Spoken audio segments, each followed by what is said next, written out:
Hello everyone, I'm Lixiao from Nankai University. Today I will present a paper, PIMLex, high-performance learning index with processing in memory. So the index structure is an important component in storage system. The classical indexes such as B+ tree is proposed decades ago. And the B+ tree looks up keys level by level, and the term complexity is O log n.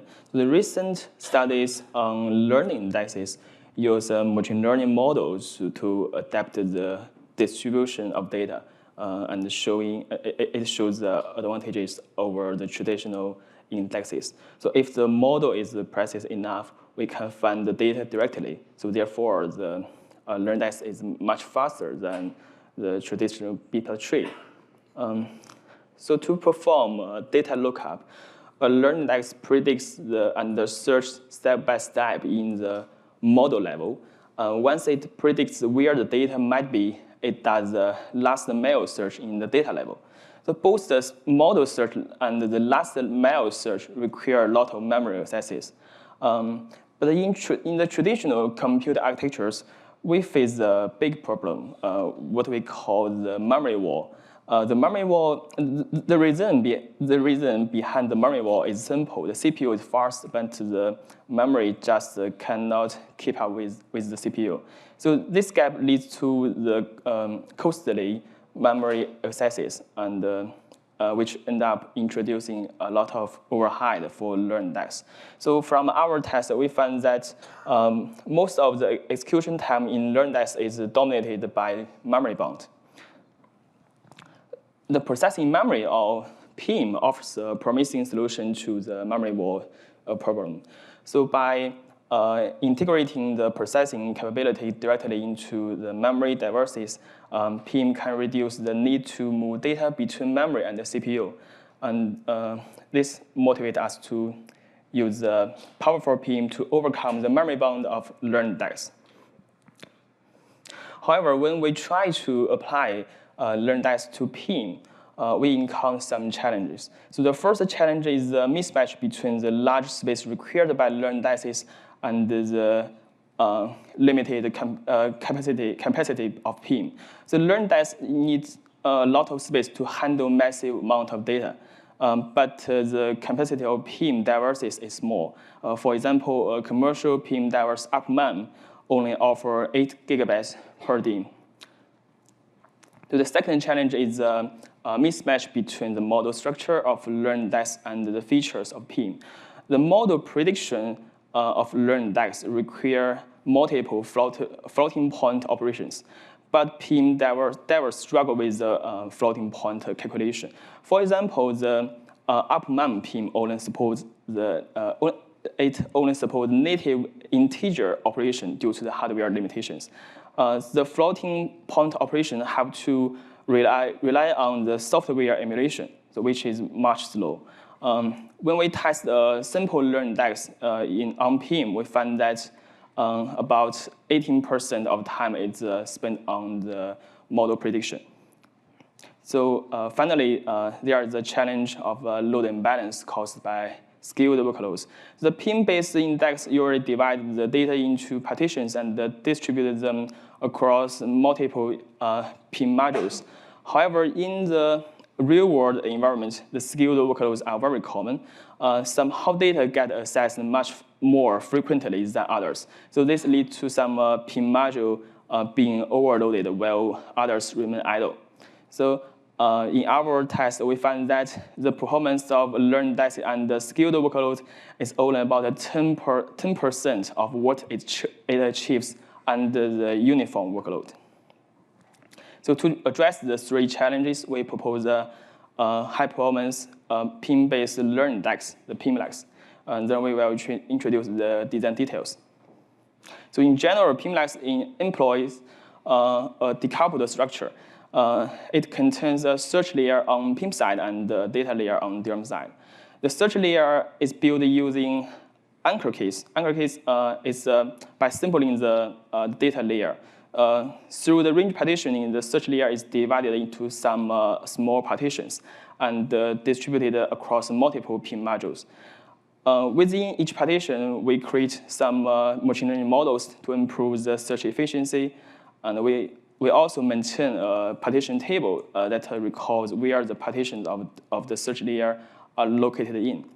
On the data layer, a primary data array stores key value pairs in order, and it will handle the read and value updates. We use buffer pages in the data layer to handle the insertion of new data.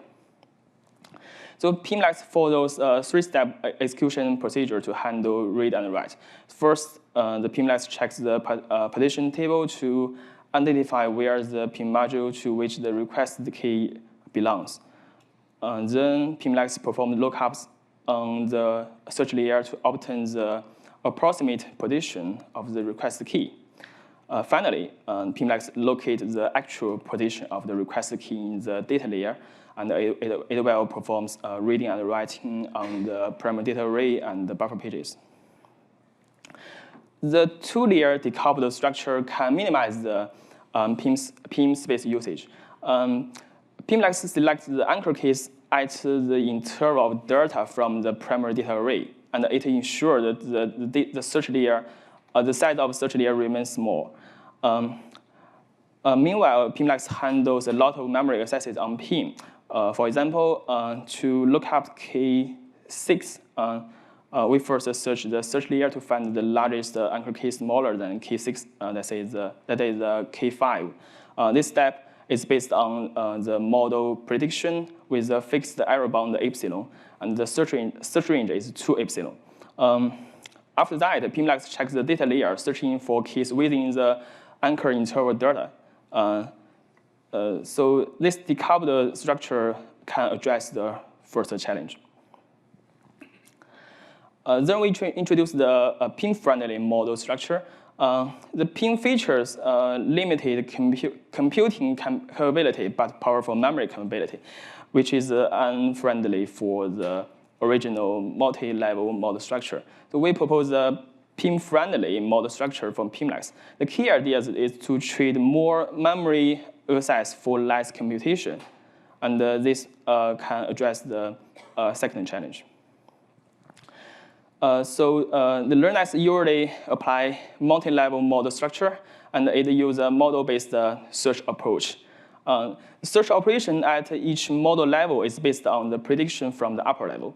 Then the LearnX performs a binary search within the error bound range around the prediction position. So the total cost of the model-based search is the sum of the prediction cost and the search cost. This method brings some,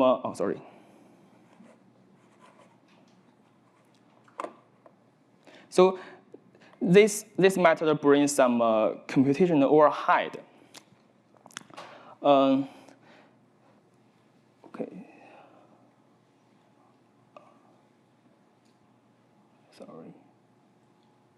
Okay.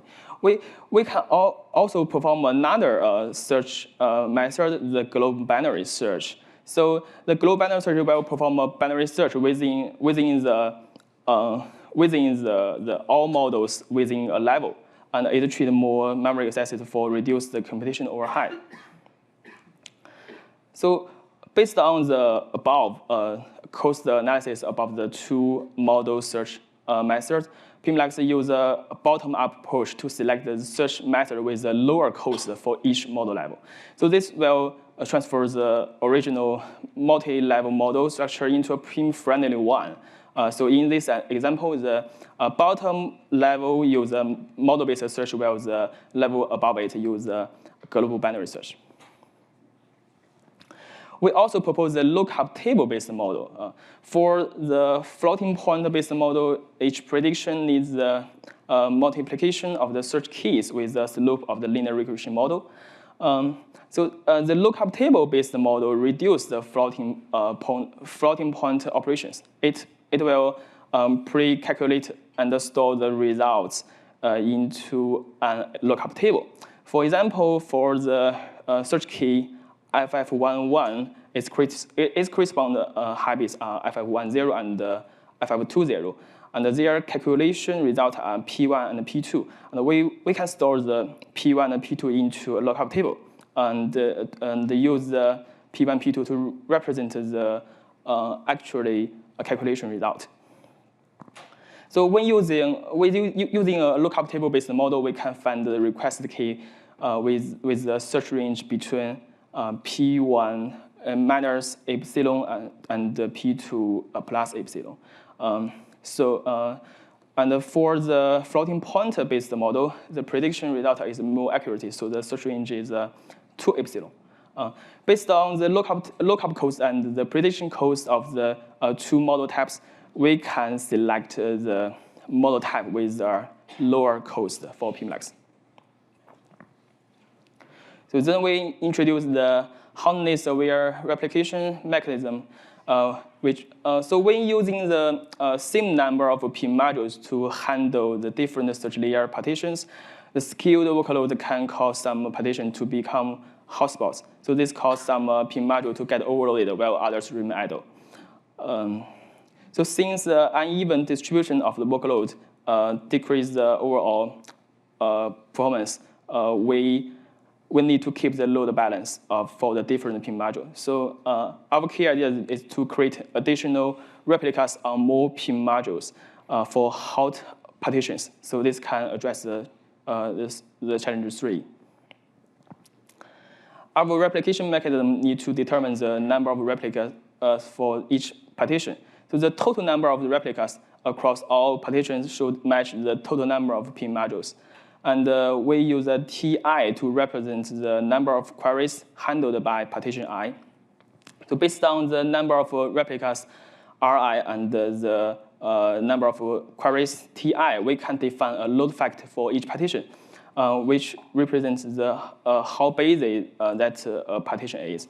And the global load factor is the business degree of the busiest partition among all partitions. So our goal is to configure the Ri to minimize the global load factor. So to achieve this, our load balancing algorithm will calculate the number of queries processed by different partitions. And by comparing the average number of queries each PIM module should handle with TI, we can determine the number of replicas. And you can read more details about this in our paper. So when hotspot distribution changes, PIMLex still needs to maintain the load balance. So to achieve this, we use a replication adjustment method. It will reallocate replicas for all partitions, but it's slow. So we also propose a fast replica adjustment method. It only reallocates PIM modules from some idle partitions to the busy ones. So this method enables quick adjustment, but the load balance is less effective. So now we will present the evaluation results.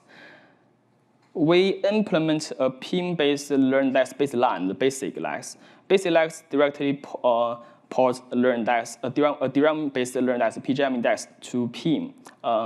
It don't have any automation like the model structure or load balancing.